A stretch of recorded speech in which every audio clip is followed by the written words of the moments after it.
Alors, on va commencer le partage. Alors, j'ai cherché qu'est-ce que c'est la sagesse, la définition du mot sagesse. Alors, c'est une qualité de quelqu'un qui fait preuve d'un jugement droit, sûr, averti dans ses décisions, ses actions, qui agit avec prudence et modération, caractère de son action. Il n'a pas eu la sagesse d'attendre. Et puis, dans le mot sagesse, on retrouve le mot sage, être sage. Et dans Proverbe 9, verset 10, Laisse chacun prendre. alors, ça dit que la sagesse commence par la crainte de l'Éternel. Et la science des saints, c'est le discernement. Grâce à moi, la sagesse des jours seront multipliées et des années seront ajoutées à ta vie. Si tu es sage, c'est toi qui en profiteras. Mais si tu es moqueur, tu en supporteras toi seul les conséquences. Amen. Amen, comme tu dis, amen. C'est vrai que moi je dis que la sagesse commence par, déjà, c'est par la crainte de l'Éternel. Ce qu'il en pense de ce verset, le fait qu'il dit que le commencement de la sagesse. Ça veut dire que dans Proverbe, je crois, 8, qui dit que la sagesse était au commencement de tout. Et là, il parle du commencement de la sagesse. Alors ça, c'est dans Proverbe 8, c'est plutôt la sagesse personnifiée, comme c'est une personne. Et là, c'est plutôt la qualité. Ça commence par la crainte. Hein? La crainte de l'Éternel, il y a la crainte de Jéhovah. Alors, qui veut dire qu'on ne peut pas avoir la sagesse sans la crainte. Ça commence par la crainte. Alors, ce serait bien que chacun puisse dire un mot dessus. Et il dit que la connaissance des saints, c'est le discernement. Mais déjà, le fait qu'il dit le commencement de la sagesse, c'est la crainte. Qu'est-ce que vous entendez par là? Priorité, Théodora. Oui. Qu'est-ce qu'il a dit? Non, j'ai dit, je On laisse dit la la priorité priorité, à ouais. Théodora. Ouais, ok, donc là, le verset, c'est le commencement de la sagesse et la crainte de l'Éternel. Donc, du coup, si on n'a pas la crainte de l'Éternel, on n'est pas sage parce que la sagesse est un état d'esprit. Et quand le Seigneur nous dit qu'il nous a donné son Esprit Saint, quand on a l'Esprit en nous, c'est lui qui nous travaille la sagesse parce que tout homme, nous les hommes, nous ne sommes pas sages. Parce que c'est un état d'esprit. Parce que le Seigneur nous dit que c'est le début. La sagesse, c'est en fait la crainte de l'Éternel entraîne la sagesse. Et c'est le Saint-Esprit qui nous met cette crainte en nous. Amen. Oui, je suis tout à fait d'accord avec toi, Théodoie. C'est vrai que déjà, craindre l'Éternel, c'est déjà avoir de la sagesse. Oui. Et ça, c'est déjà le début de la sagesse. Et si on craint l'Éternel, il y a des choses qu'on ne doit pas faire. Et on sait. Voilà, il y a des choses qu'on peut pas dépasser les limites. Ouais. C'est sûr, Christian, qu'est-ce que tu as à dire là-dessus? Moi, je vais juste rajouter, c'est-à-dire que c'est pour moi la sagesse, on a lu que le commencement de la sagesse, c'est la crainte de l'Éternel. Et effectivement, la crainte de l'Éternel, si on n'a pas une connaissance de Dieu, on ne peut pas rentrer dans cette dimension de crainte. Et pour moi, lorsqu'on parle de crainte aussi, c'est une question d'obéissance. D'obéissance, parce qu'un enfant sage, c'est celui qui écoute ce que dit son père. Mm. D'ailleurs, on a pas mal d'exemples dans le livre de Proverbes. Il parle de ton fils, écoute Oui. Les instructions de ton père. les instructions de ton père. Mm. Et celui qui écoute les instructions de son père, il devient un enfant sage. Sage. Voilà. Donc, la sagesse a plusieurs dimensions. Mm. Mais le mot crainte, comment vous voyez le mot crainte par rapport à la peur, par rapport à... Je vois plutôt respect. Je vois plutôt respect. Bon, peut-être certainement, il y a un peu de peur aussi, parce que lorsque le Seigneur, lui, il donne ses ordonnances, il nous donne ses lois, et la loi, il a ces deux versants, comment dirais-je, ces deux faces. Si tu obéis, il y a certes des conséquences, mais si aussi tu n'obéis pas, il y a aussi des conséquences. Ce ne sont pas les mêmes conséquences. Et donc forcément, je sais que mon père va me taper parce qu'il m'a dit de ne pas faire telle chose, mais je ne veux pas le faire. Mais je sais que je suis tenté pour le faire, mais je sais aussi si je le fais, ce qui m'attend. Mais est-ce que tu penses qu'on peut avoir la crainte sans cet état d'esprit? C'est-à-dire que est-ce qu'on peut avoir la crainte de l'éternel sans en se disant mais que j'obéis ou pas, ça ne change rien? Mais pour moi, la crainte, excuse-moi, la crainte de l'éternel, ça nous protège en fait.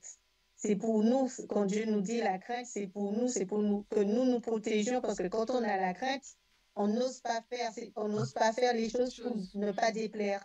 C'est pas une peur en soi, hein. C'est pas comme nos parents nous disaient de ne pas faire ça, sinon ceci, sinon cela, parce que Dieu, il est compatissant, il est amour. Il nous pardonne dans son amour. Certes, parfois, il y a des représailles, Des Des représailles. Parfois, il y en a. représailles. Mais la crainte, cette crainte-là nous protège en soi. Parce que si, par exemple, quand on n'a pas Dieu, on a l'habitude d'aller voler, c'est une deuxième nature. Une fois qu'on a Dieu, on dit non, je ne veux pas faire de la peine à mon père, j'y vais pas. Parce que je sais que ça lui plaît pas. Non, c'est pas de la Mais c'est peur. On pas. n'a pas de la peur, mais de la crainte. C'est de la crainte. Hein. Ouais. On n'a pas à avoir peur de Dieu. Peur de Dieu, Non. oui, mais pas peur de Dieu. Oui. Parce qu'au verset 12, au verset 12, ça dit aussi, si tu es sage, c'est toi qui en profiteras. Mais bien sûr. Exact. Voilà. Verset combien? Le verset 12. Ouais. Le verset 12. Voilà, le verset 12. Et il dit, mais si tu es moqueur, tu en supporteras toi seul les conséquences. Tout est dit là-dedans. Mais qui veut dire que la crainte, il y a de la peur. Oui, il y a... Moi, je pense qu'il y a, que l'on veut ou non, il y a un peu de peur parce que Mais oui. Théodore a souligné quelque chose là, mais je pense que il y a un peu de peur parce que on vient de lire, hein, verset 12. Oui. Si tu es moqueur, c'est-à-dire que si tu t'en tapes hein, Oui. de ce que papa a dit, mais tu en subiras les conséquences. Ce que je viens de dire, que tu le veuilles ou non, c'est une loi qui est instaurée et que le Seigneur, lui, il a instauré sa loi et la loi fait son travail en fait. Donc si tu désobéis, forcément, tu seras récompensé. Et si tu obéis, tu seras récompensé.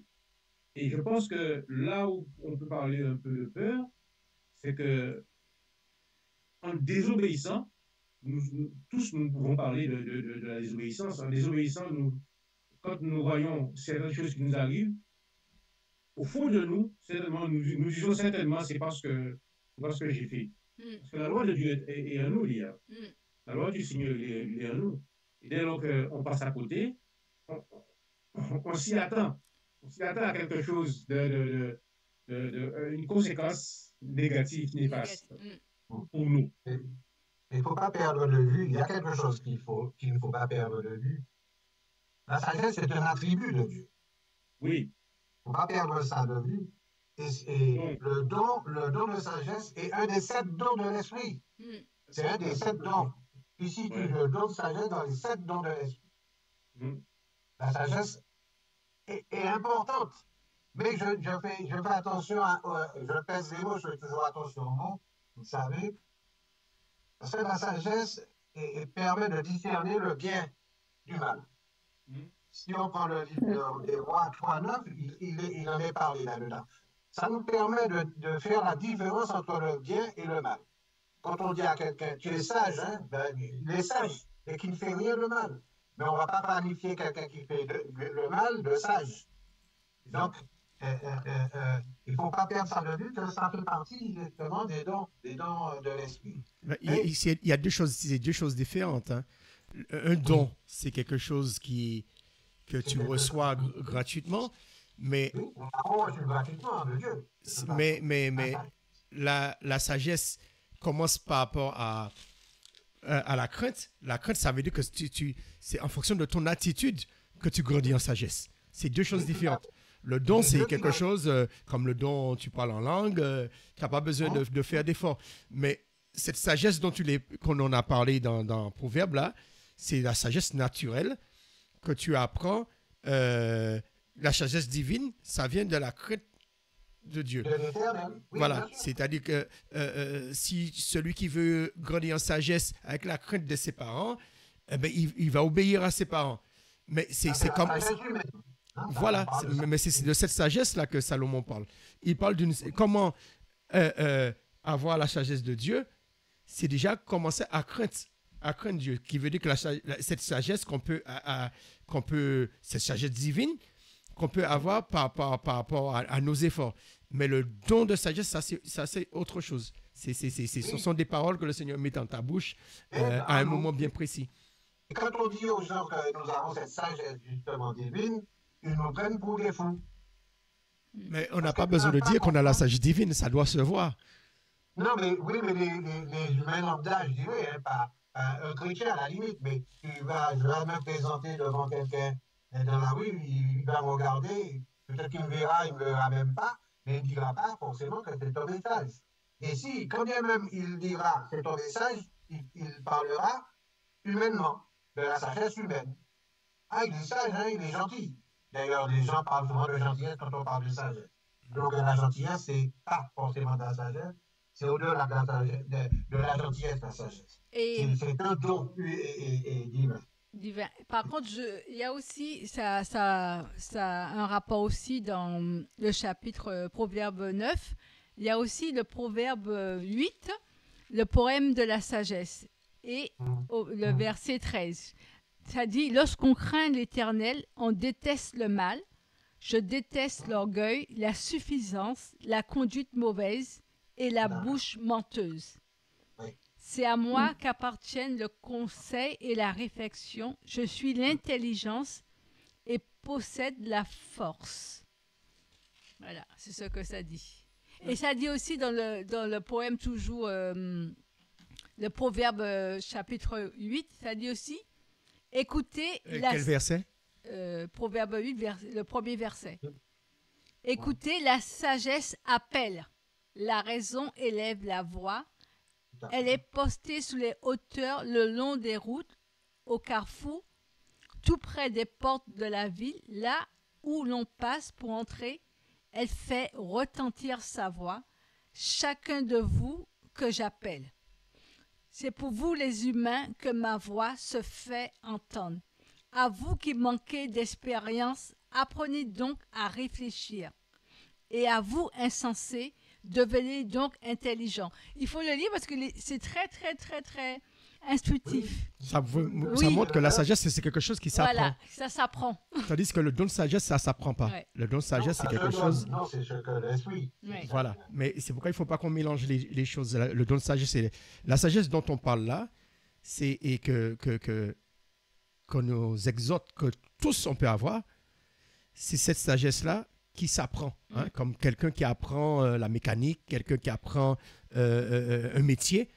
La sagesse, ça s'apprend. Mais ça commence par la crainte de Dieu.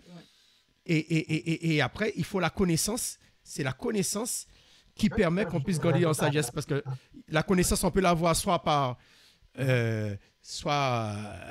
des instructions, mais on peut l'avoir aussi par nos expériences. Bien sûr. Parce que, vas-y, continue. Mais il faut le relire, ce proverbe chapitre 8. Il y a combien de versets? Il y a 36 versets là-dessus. Parce que c'est ce chapitre qui la sagesse, elle est personnifiée. Elle est comme... Et comme elle se présente comme une personne. En fait, c'est la sagesse, une forme prophétique.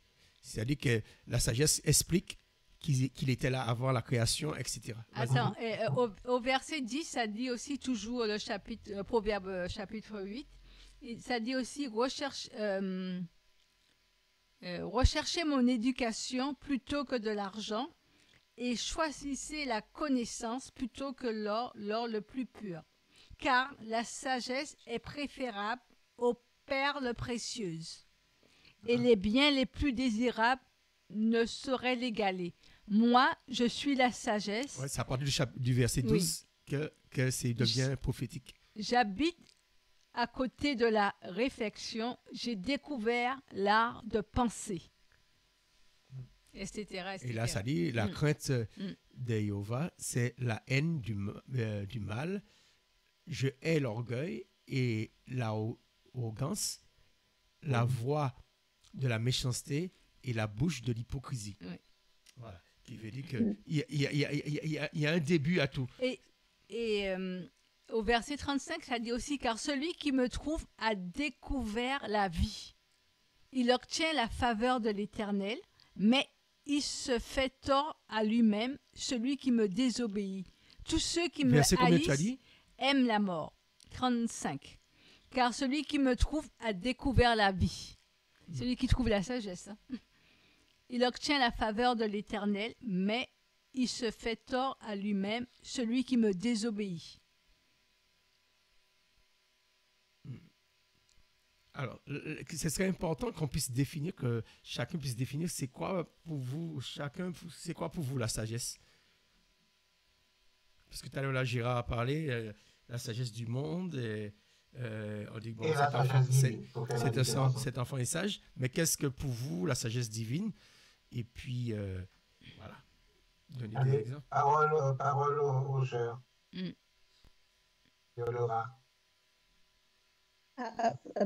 Pour moi, la sagesse englobe tout, hein, parce que pour moi, c'est la connaissance, c'est pas la sagesse. Là, il faut avoir la connaissance. Je sais pas comment vous l'expliquer. Par exemple, vous apprenez un métier, moi je suis infirmière, on m'apprend, on me donne les connaissances pour pouvoir prélever. Mais si j'ai pas la sagesse, en fait, pour le pratiquer, par exemple, d'aller voir la personne avec amour, bonté, pour moi, il va me manquer quelque chose pour que mon acte réussisse. Donc, pour moi, c'est une sorte de maîtrise. En fait, ça a une dimension de maîtrise, la sagesse. Et en tout temps, il faut qu'on ait la sagesse pour choisir, comme disait la sœur, le bien ou le mal. Et il faut le prendre, c'est un état d'esprit en tout temps. Et pour moi, c'est pas un don.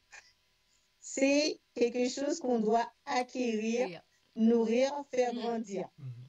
C'est pour ça qu'il faut pas faire la bagarre. Hein. Il y a le don. La sagesse fait partie des 7 dons de l'esprit. Ça, c'est autre chose. Ce n'est pas la sagesse qui fait partie des dons de l'esprit, c'est la parole de sagesse. Il ne faut pas confondre les deux. La parole de sagesse, voilà. Il y a la sagesse et la parole de sagesse. C'est deux choses différentes. Comme il y a la parole de connaissance, la parole de sagesse, il y a la prophétie. Mais la sagesse humaine, ça s'acquiert. On grandit en sagesse par le biais des connaissances. Ça, c'est une réalité. Par le biais des connaissances, on finit par avoir cette sagesse. Voilà. Parce que lorsqu'il est dit que Christ grandissait en sagesse, en stature, bon, il grandissait physiquement et en sagesse. Ça veut dire que la sagesse, c'est quelque chose qu'on travaille, qui est progressif, qui est comme un arbre, qui est comme un enfant qui naît et puis il grandit. Parce que ça commence aussi, puisqu'il s'est dit, écoutez, la sagesse appelle chacun d'entre nous, hein. Déjà, premièrement. Elle appelle.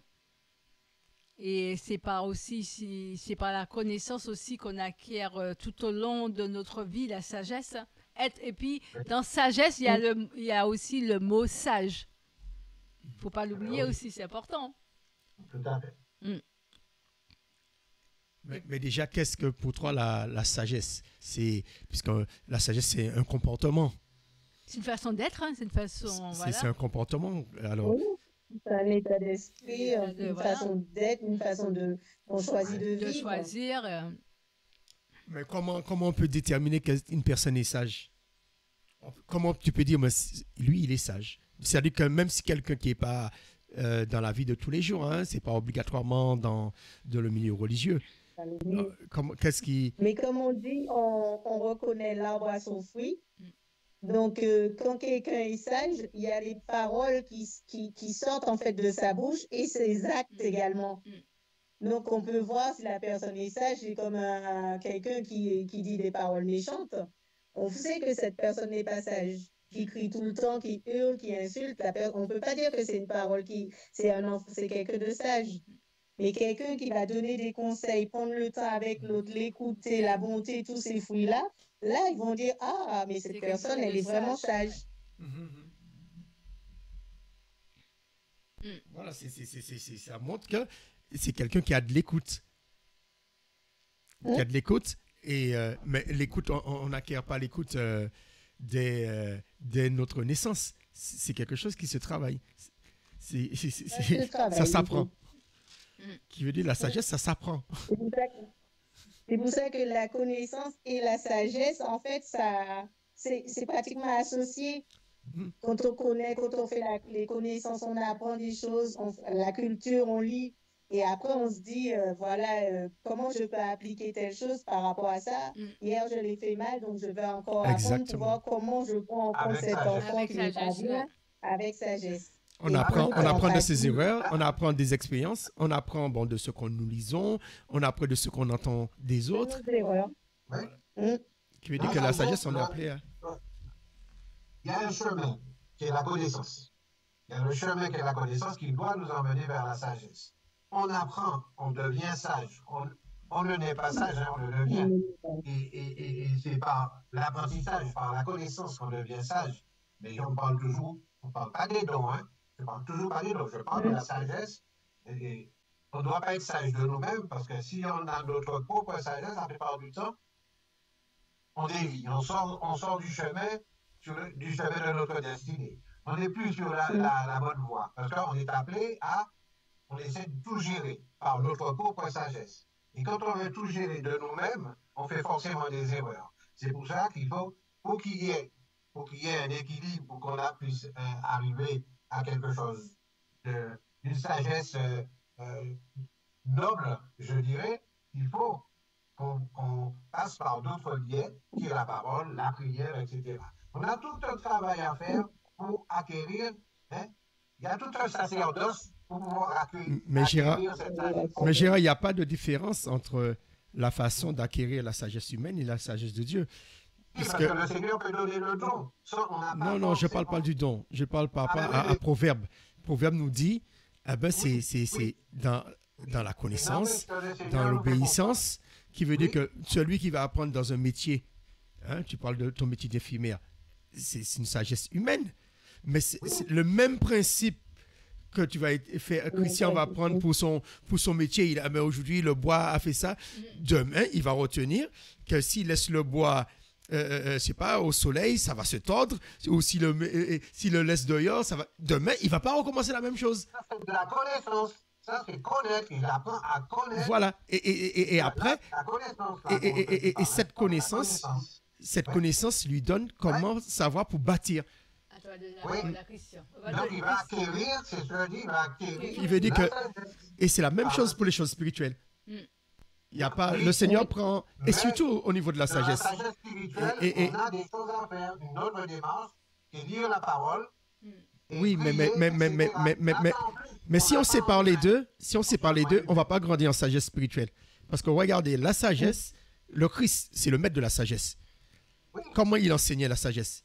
Il prenait toujours des exemples sur les choses viles, c'est les choses de la vie. Si on pense que les choses de la vie, c'est les choses du diable, et puis on n'a rien à apprendre, Dieu ne peut pas nous apprendre au travers des choses du monde. Non, ça commence par les choses du monde. Quand tu vas apprendre dans ton métier, si tu fais les choses bien dans ton métier, tu vas réussir aussi dans les choses spirituelles. Mais si tu penses que Dieu va faire différemment, eh bien, tu seras déboussolé parce que tu ne vas jamais grandir en sagesse. Ah, Christian voulait... Christian... Parce que toi, tu es dans le métier, tu as un métier artisanal, et lorsqu'on a construit le temple, on parle de la sagesse. Ceux qui avaient été choisis pour construire le temple, on parle qu'ils étaient habiles, voilà, ils avaient de la sagesse, c'est-à-dire que, et pourtant, c'était pas des juifs, hein, c'était des païens. Mais on a choisi des païens parce qu'ils avaient la connaissance. Vas-y, Christian. Non, moi, je dis aussi que la sagesse, on a beaucoup parlé de la connaissance. Et c'est une question pour moi d'éducation. Je veux parler d'éducation au départ. Parce que celui qui est sage, c'est quelqu'un qui prend son temps pour écouter. Théodore l'a dit tout à l'heure. Théodore l'a dit. C'est quelqu'un qui prend son temps pour pouvoir écouter, analyser avant de parler. C'est pas une personne, par exemple, qui se précipite pour pouvoir parler. Il écoute l'autre et il attend le moment propice pour pouvoir dire les mots qu'il faut. Ça, c'est une forme de sagesse. Et comme tu as parlé, Jean-Luc, de mon métier, mon métier, je dirais que j'ai appris mon métier et maintenant que j'ai appris l'école du métier, je mets en exergue ce que j'ai appris tout en réfléchissant par rapport à ce que je connais. Mais c'est une question de connaissance. C'est une question de connaissance. Je ne sais pas si on peut parler de sagesse dans ce domaine-là.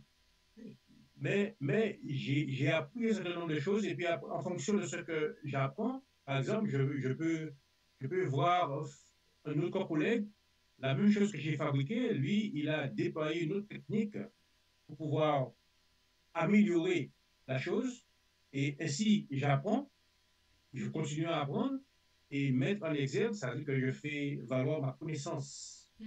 Alors, là que la Bible parle de la sagesse dans les choses pour pouvoir, par exemple, le métier de construction, c'est lorsque tu arrives à un niveau, tu as eu la connaissance, tu as appris, que tu es devenu tellement, tu es indépendant, c'est-à-dire que celui qui a de la sagesse, il a de l'instruction, c'est-à-dire il arrive devant une difficulté, il trouve la solution.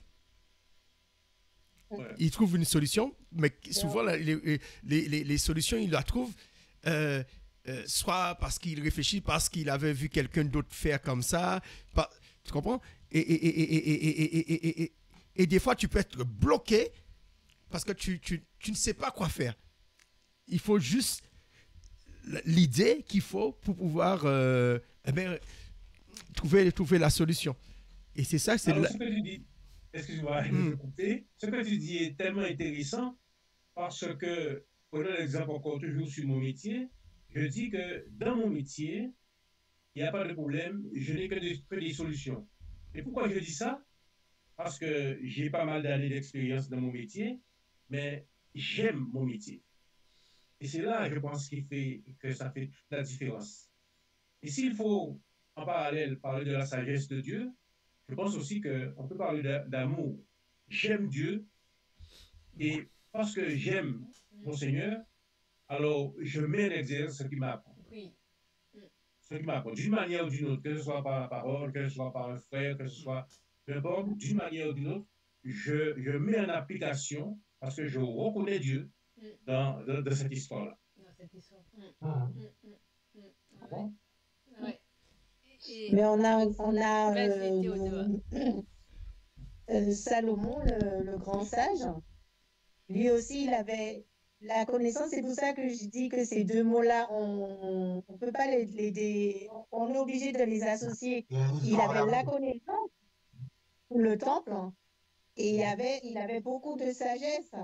Le choix pour l'enfant, pour les deux mamans. Les deux mamans. Comment il a fait, c'était la sagesse. Et c'était pas, il n'a pas prié, il a dit quelque chose de très banal. Voilà, je coupe l'enfant en deux. Non, mais c'est parce qu'il avait la connaissance aussi. C'est cette connaissance qui lui a permis de confronter les deux femmes. C'est sa connaissance. Exactement. Parce qu'il savait que la maman n'allait pas, une mère ne va jamais laisser tuer son propre enfant. Il savait que l'autre, celle qui n'est pas la mère, n'a rien à perdre. Ouais. Ben oui. Et puis, la moitié. Voilà, la moitié. Et puis, je pense. Alors qu'il mère dit finalement.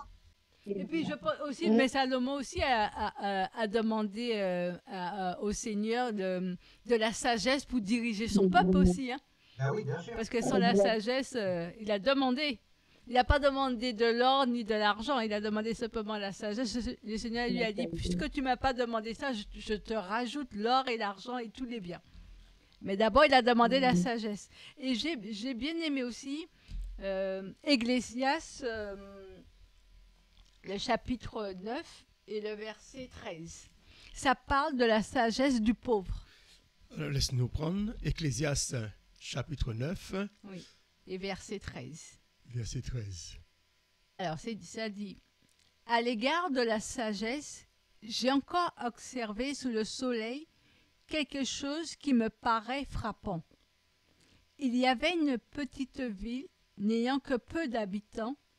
Un roi puissant marcha contre elle, l'assiégea et dressa contre elle des travaux de siège considérables. Dans la ville se trouvait un homme pauvre mais sage, qui aurait pu sauver la ville grâce à sa sagesse. Mais personne ne pensa à cet homme pauvre. Alors je me suis dit, la sagesse vaut mieux que la force. Mais la sagesse du pauvre est méprisée et ses paroles ne sont pas écoutées. »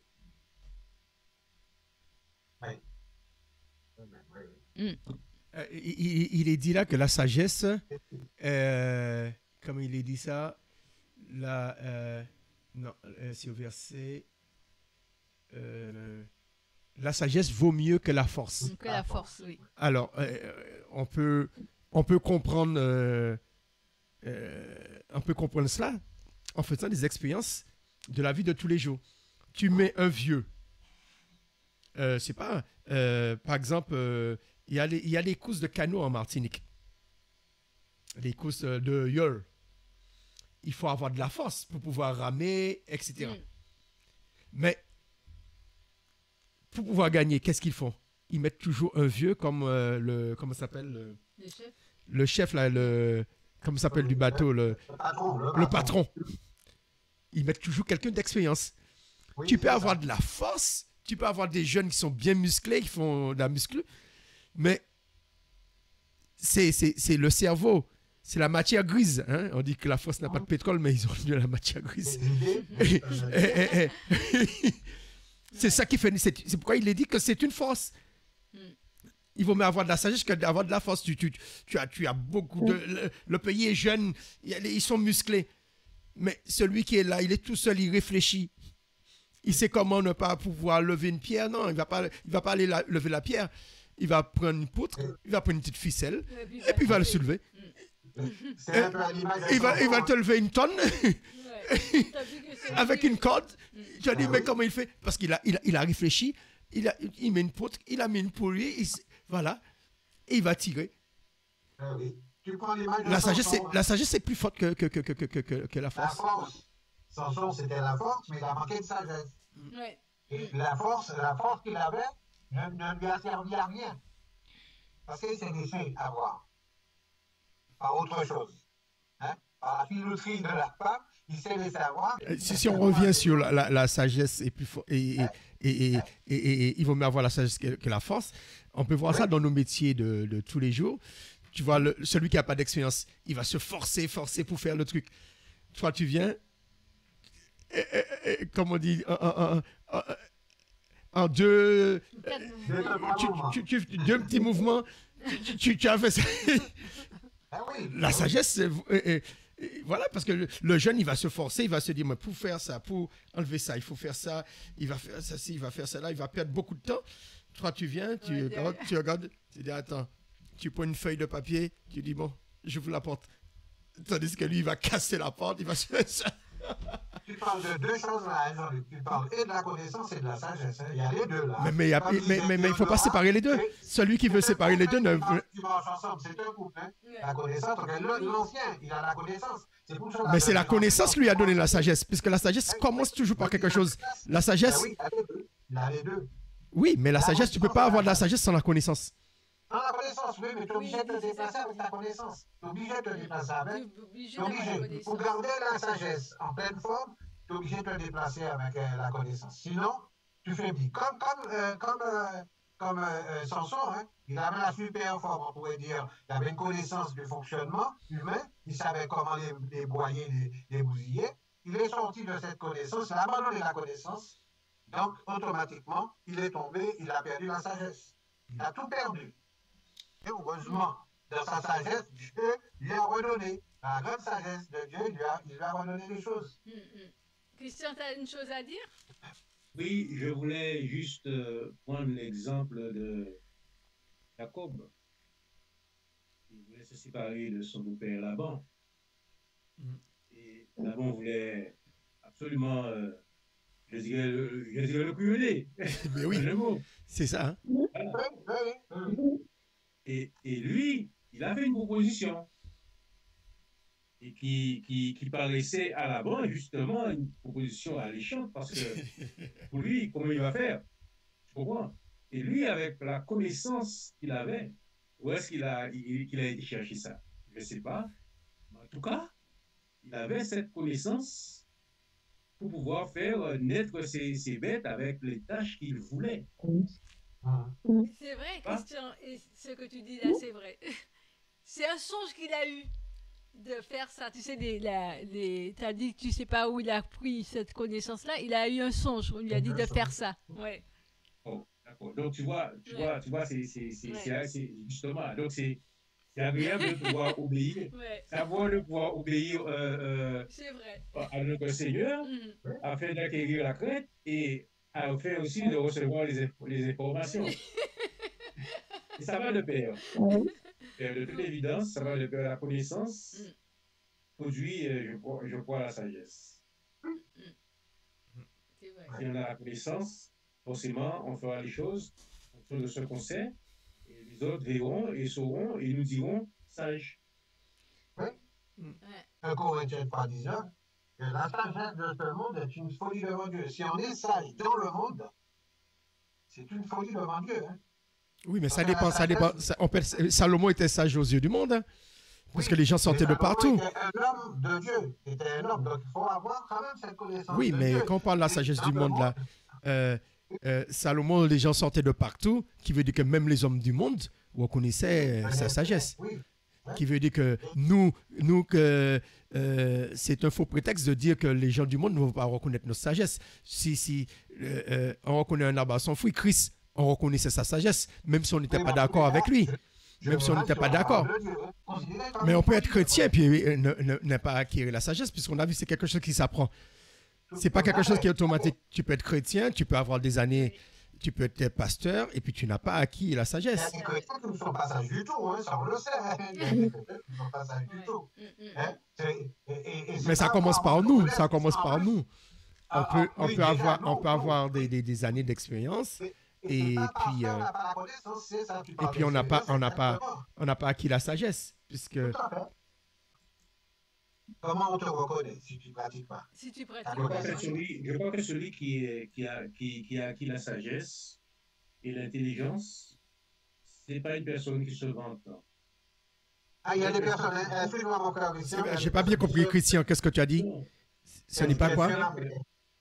Je disais que la personne qui a acquis la sagesse et l'intelligence ne se vante pas. J'ai eu droit à cette réflexion, hein, Christian. Moi, de toute façon, je connais la vie. Non, je ne te parle pas. Justement, je te parle. Ces gens de personnes savent que celui que le Seigneur a enseigné et que cette personne a reçu l'enseignement du Seigneur et a a la sagesse, cette personne-là ne se vante pas. Et non, normalement. Voilà, cette personne-là va tout simplement distribuer, va donner ce qu'elle a, tout simplement. Mais il ne va pas se vanter pour... Parce qu'il sait d'où c'est sorti, il sait que c'est pas sorti de... Il sait que c'est une grâce qu'il a eue. Voilà. Il sait que c'est une grâce et ça va fluidifier naturellement en lui parce que ça vient d'en haut. Mais si je connais plein de personnes qui ont la connaissance, qui ont la tête grosse comme ça. Tu comprends? Ça ne veut pas dire que parce que tu es un intellectuel et que tu te défends sur pratiquement tous les sujets que tu es sage. C'est pas ça la sagesse. Non, il ne faut pas s'en vanter quand même. Parce que ça se ressent et j'ai l'impression que ça devient palpable, cette sagesse en nous-mêmes, comme décrit Proverbe des fois, hein, que la sagesse est personnifiée. Je crois que lorsque cette sagesse vient du Seigneur, le monde le voit. Et Jean-Luc a parlé de Salomon. Le monde a vu la sagesse de Salomon. Le monde entier a vu sa sagesse. Mais oui. Et voilà. Ils ont des yeux et le diable même... et le Seigneur lui dit, est-ce que tu as vu le Seigneur lui dit, est-ce que tu as vu mon serviteur Job? Mais même nos ennemis, ils peuvent reconnaître nos qualités. Oui. Ils l'ont reconnu pour Dieu. Ils ont dit, décidément, c'est vrai, cet homme était le Fils de Dieu. Donc on reconnaît. De toute façon, quand les gens voient certaines choses, ils finissent par reconnaître.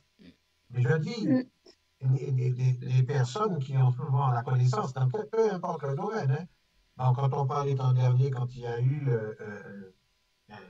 la pandémie, il y a deux grands hommes de la recherche, je ne vais pas nommer, hein, qui ont dit des choses et parce qu'ils pensaient avoir cette connaissance, connaître certains médicaments qui permettaient de soigner. Ils ont balancé ça, mais ils ont été vite écrasés. Hein, on les a éteints rapidement, alors que ces hommes-là, ça ne veut pas dire qu'ils n'ont pas la connaissance. Ils avaient la connaissance, mais est-ce qu'il est permis à quelqu'un qui a la connaissance, peu importe dans le domaine, de se tromper?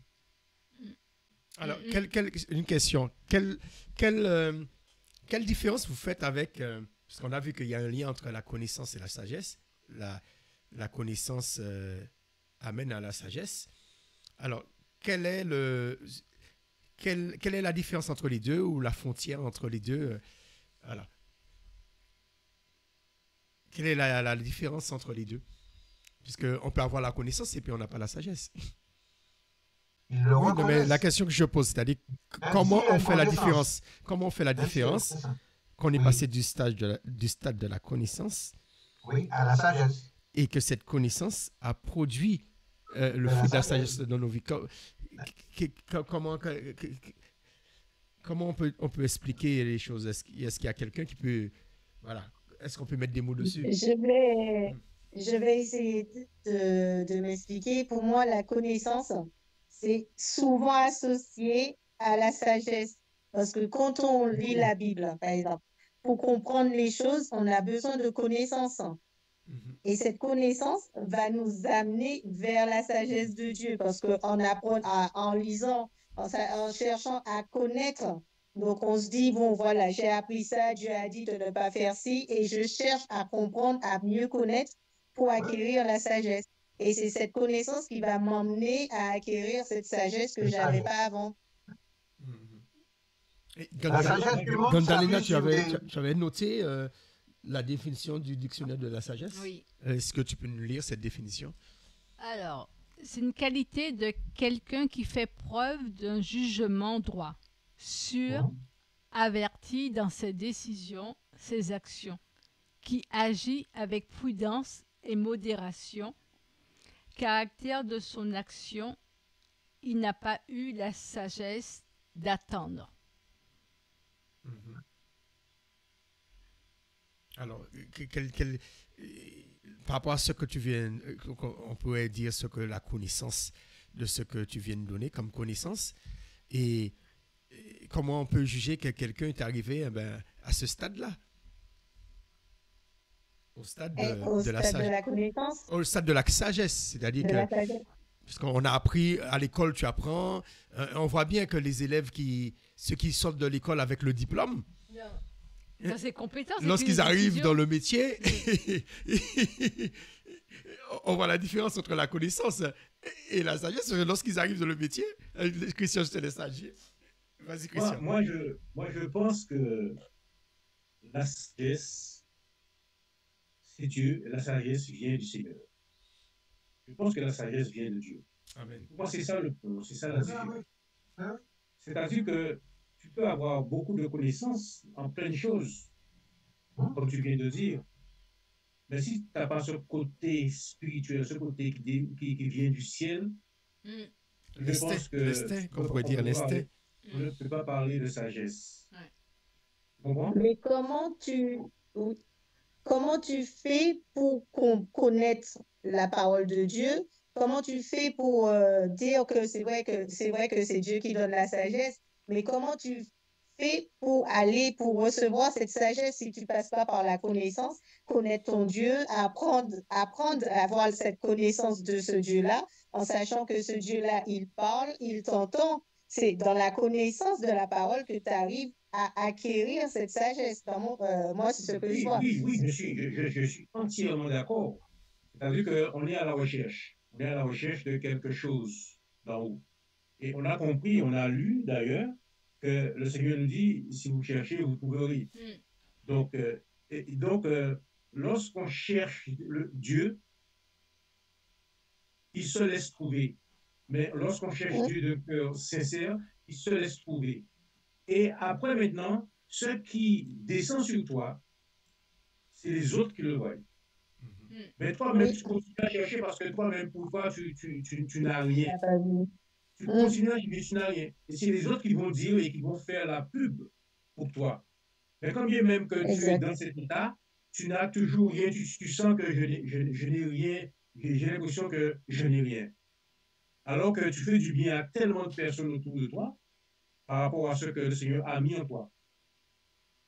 Voilà. Et maintenant, lorsque tu reconnais quelque part que, effectivement, tu fais du bien aux gens, c'est que le Seigneur te permet de voir que tu fais du bien aux gens, mais tu ne dois pas te déconnecter.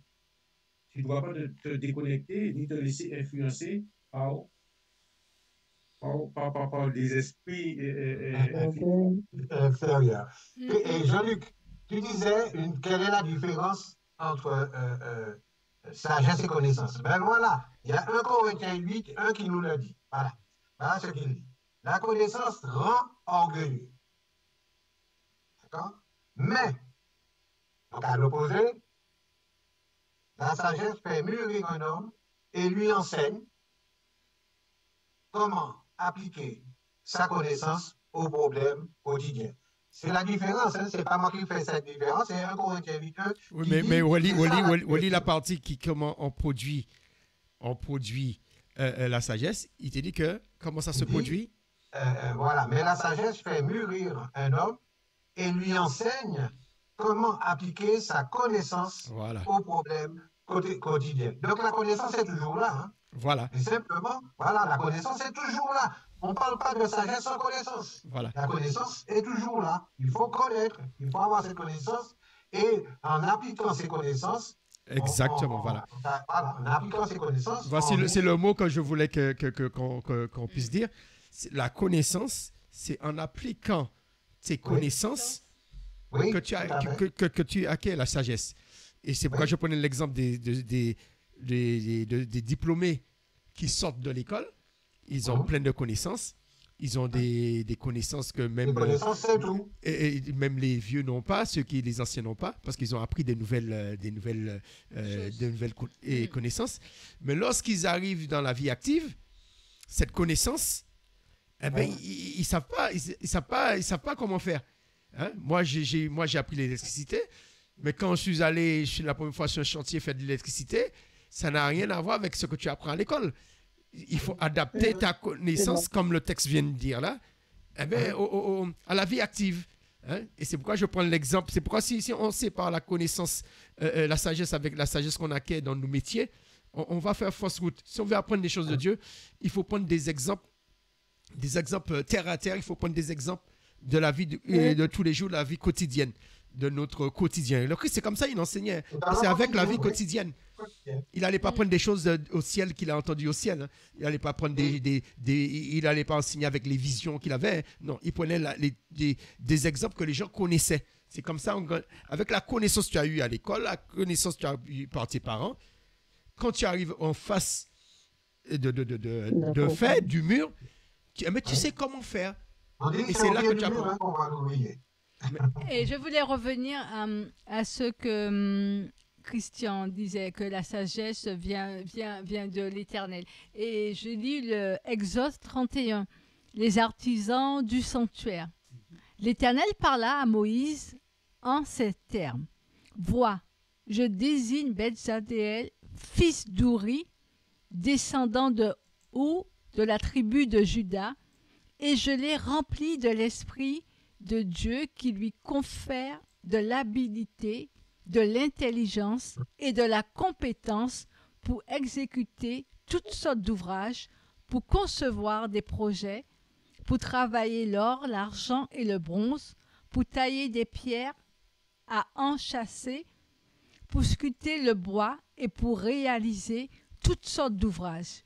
Je lui ai donné pour aide Oholiab, fils d'Aïsama de la tribu de Dan, et de plus, j'ai accordé un surcroît d'habileté à tous les artisans experts afin qu'ils exécutent tout ce que je t'ai ordonné.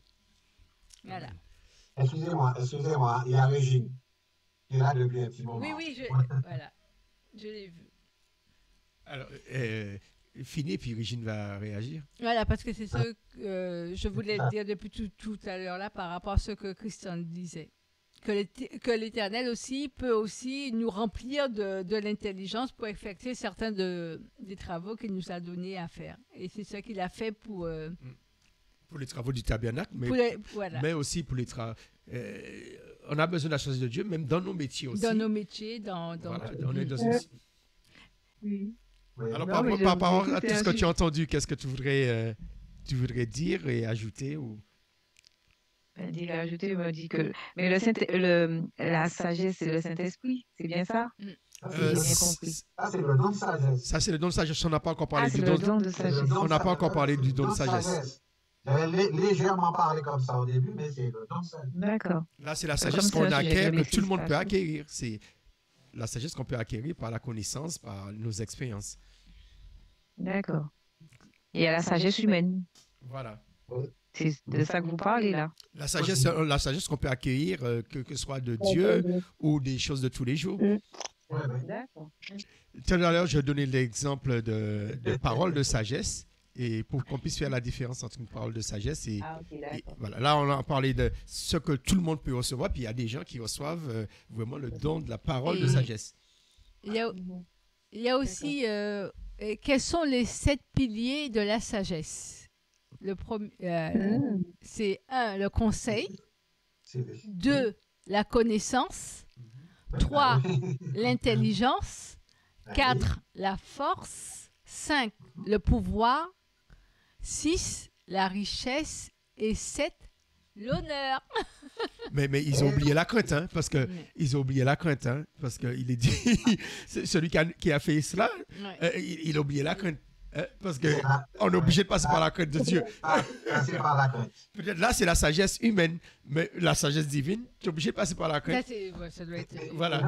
Même la sagesse humaine, quand tu as des parents, tu crains tes parents quelque part parce que tu ne fais pas n'importe quoi. Si on te donne un fonctionnement, tes parents te disent interdiction de faire ça, tu vas tout faire pour ne pas faire. Donc il y a toujours la crainte en quelque part. Ce que tu dis est important.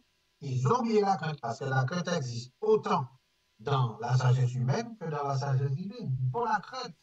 Si tu n'as pas la crainte, tu t'aventures dans n'importe quoi. Parce que je crois dans les Proverbes, Salomon, c'est aussi Proverbe 9, verset 1er, je pense, qui dit que la sagesse a bâti hein, comme il dit ça. La maison. Sa maison sur 7 piliers, 7 colonnes. Oui, Ce serait important de connaître ces 7 colonnes. Ça demande une étude. On voit qu'il y a la crainte, on voit qu'il y a la connaissance, on voit qu'il y a l'intelligence. oui. Et qui veut dire que c'est comme un édifice. Voilà, c'est quelque chose qui se construit. Oui. Mais il est même dit aussi que celui qui a bâti sur sa maison, comment on dit ce mot-là? Sur le sable. Sous le sable, la maison manque de sagesse, la maison elle s'effondre. Mais celui qui construit sur le roc. Sous le roc, la maison, il peut pleuvoir, il peut avoir une tempête, du vent, la maison elle restera parce qu'elle est bâtie. Oui, mais qu'est-ce qu'il dit? Il dit bien, c'est parce que avant de bâtir, il a pris un temps de réfléchir, de faire un plan. Il a fait examiner le terrain pour savoir par rapport au sismique. Il a fait savoir, voilà, pour savoir le jour qu'il y a, est-ce qu'il peut pas avoir un réboulement, etc. Ça veut dire qu'il a réfléchi toutes les conséquences. C'est pas dit, c'est par la foi. Je viens par la foi. Non, pas par la foi. Voilà. Parce que lorsqu'on est jeune, on va dire, on fonce tête baissée par la foi. Par la foi, on a le feu, on a le zèle, on a le zèle du Saint-Esprit. Si c'est le Saint-Esprit qui donne la sagesse, tu vas te dire, j'ai le feu. Et tu fais beaucoup d'erreurs. Tandis que celui qui est sage, il attend, il fait comme l'aigle. Il attend qu'il y ait le vent, il ouvre ses ailes et puis se laisse conduire. Tandis que l'autre qui n'a pas d'expérience, qui n'a pas de sagesse, il va se lutter avec le vent, il va lutter, il va s'essouffler.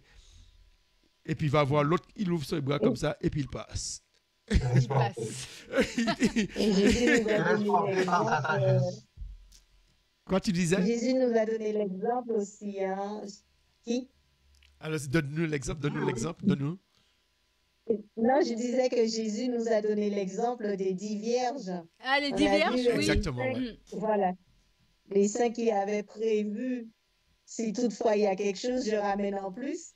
Et les 5 qui ont dit, j'avais avec ça, ils se sont endormis et la lampe s'est éteinte. Et la porte est fermée. Comment on les a qualifiés? De folle. C'est pour cela que le Seigneur dit que la sagesse humaine est folie devant lui. C'est bien pour cela, il le dit bien. Les 5 vierges folles. Il leur a donné le nom de folles parce que elles ont fait pas selon Dieu, mais selon elles. Donc voilà. Les 5 vierges folles n'ont pas, comme on dit, ils n'ont pas été sages dans le sens de la maîtrise. Ils se sont dit, voilà, ma lampe, ça suffit. Et je pars avec que les 5 ont prévu, ils ont préparé que... Elles avaient la sagesse. Mais elles n'ont pas pensé. Non, elles n'étaient pas sages, au contraire. Elles n'étaient pas sages. Si elles étaient sages... Si elles étaient... Non, mais voilà. Voilà. Ce qui veut dire qu'il y avait 5 qui étaient sages et puis 5 qui étaient insensés. Les 7 autres insensés, elles n'ont pas pensé que s'il n'y a plus d'huile, eh ben, voilà, ça va s'éteindre. Elles n'ont pas pensé à ramener toujours, voilà, au cas où, de prudence. Nos sages aux Antilles, qui est une sagesse humaine, mais ils ont souvent des proverbes, mais qui servent même dans le domaine spirituel.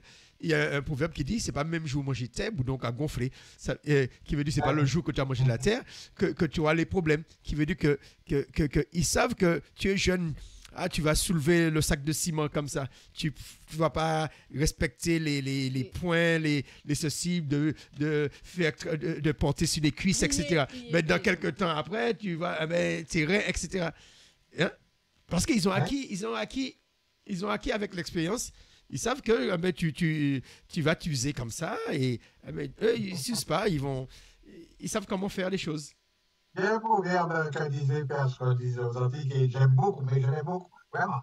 C'est que bœuf, comment on dit bœuf, et je connais bien parce qu'à l'époque, quand j'essaie de le dire, elle me dit que le bœuf.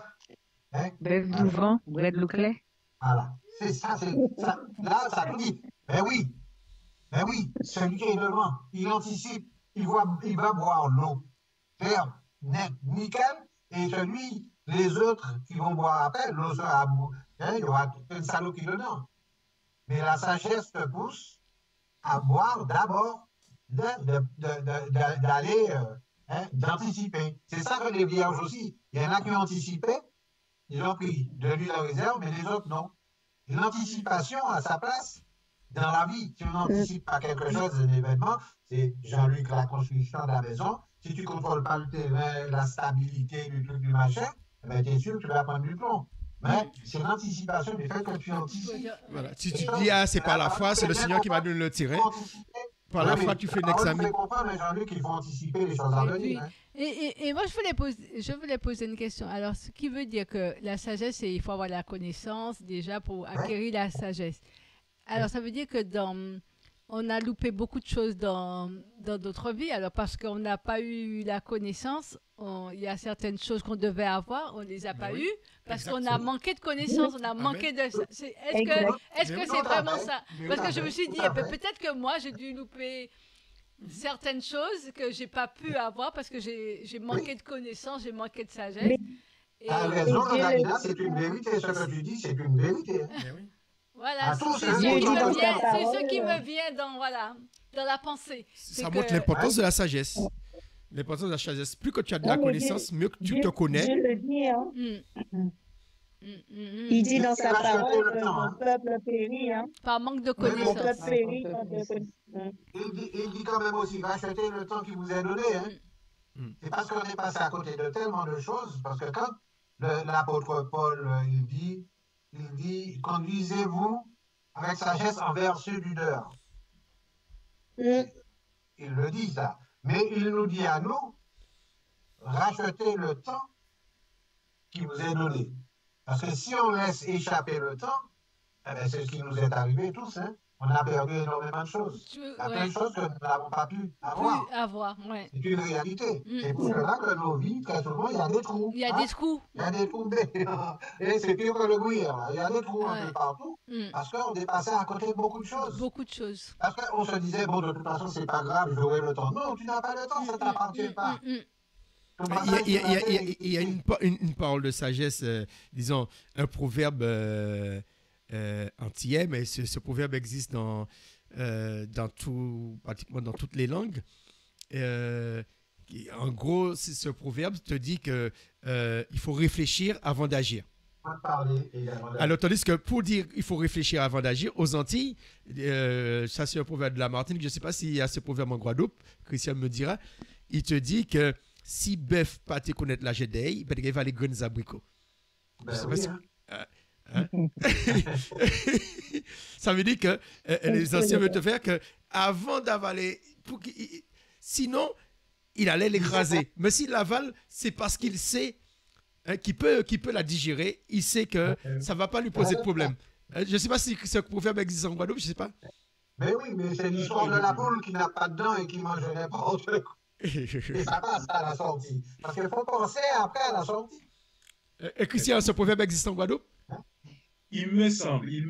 Alors, je traduis pour les Français.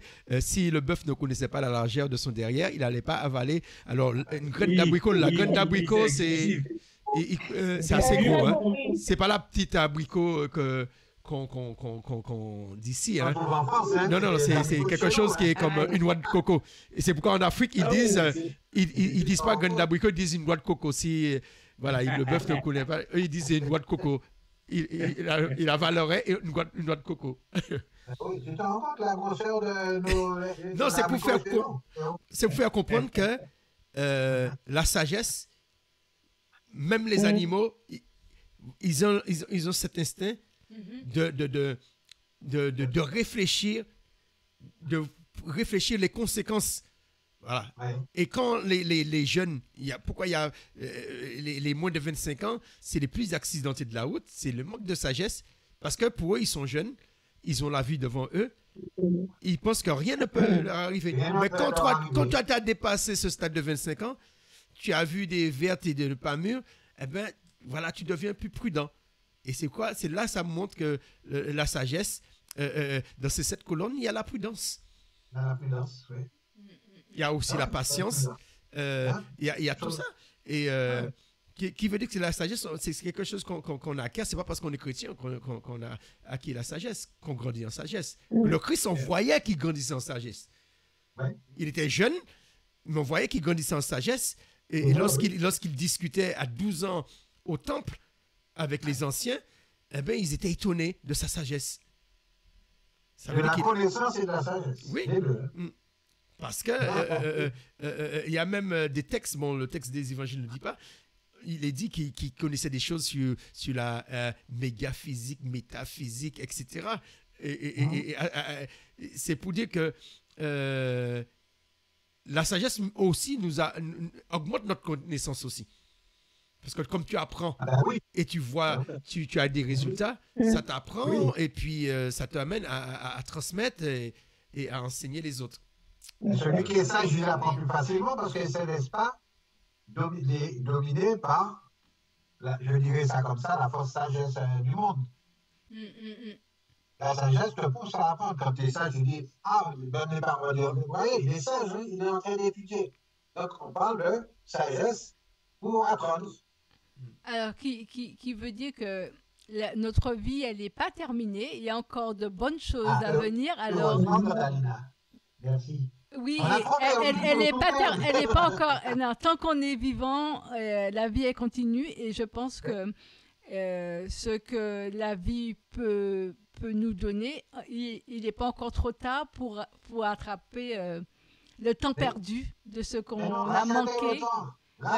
Voilà. Donc on peut racheter le temps. Voilà. Mais il faut avoir la connaissance et puis de la sagesse, hein? Parce qu'on peut pas. Oui. On ne pourra pas avoir ce qui nous est dû. Et parce qu'il y a beaucoup de choses qui nous étaient dues, mais elles sont parties.